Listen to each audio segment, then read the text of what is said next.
সিঁড়িতে মাথা ঠেকিয়ে নতজানু হয়ে প্রণাম করে বিধানসভায় ঢুকেছেন বিজেপি সরকারের প্রথম মুখ্যমন্ত্রী শুভেন্দু অধিকারী। বিধানসভায় তাঁকে স্বাগত জানিয়েছেন প্রোটেম স্পিকার তথা মানিকতলা কেন্দ্রের বিজেপি বিধায়ক তাপস রায়।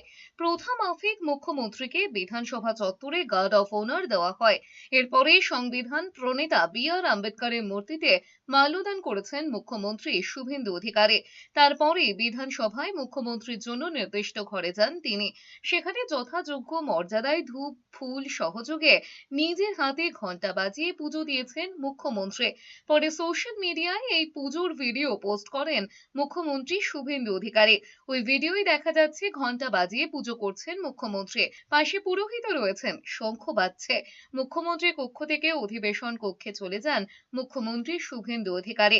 প্রথম বিধায়ক হিসেবে তাকে শপথ বাক্য পাঠ করান প্রোটেম স্পিকার। সূত্রে খবর, ভবানীপুরের বিধায়ক হিসেবে শপথ নিয়েছেন শুভেন্দু অধিকারী।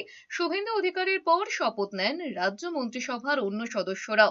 একে একে শপথ নেন দিলীপ ঘোষ, অগ্নিমিত্রা পাল, নিশীথ প্রামাণিকেরা।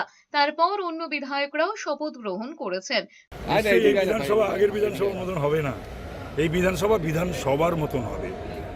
এই পার্লামেন্টারিয়ান ডেমোক্রেসি, পার্লামেন্টারিয়ান প্র্যাকটিস, এগুলো তো একেবারে সর্বনাশ হয়ে গেছিল। সেটা এই বিধানসভা হচ্ছে oldest assembly of the country, তো তার গরিমা মর্যাদা ফিরিয়ে আনতে হবে।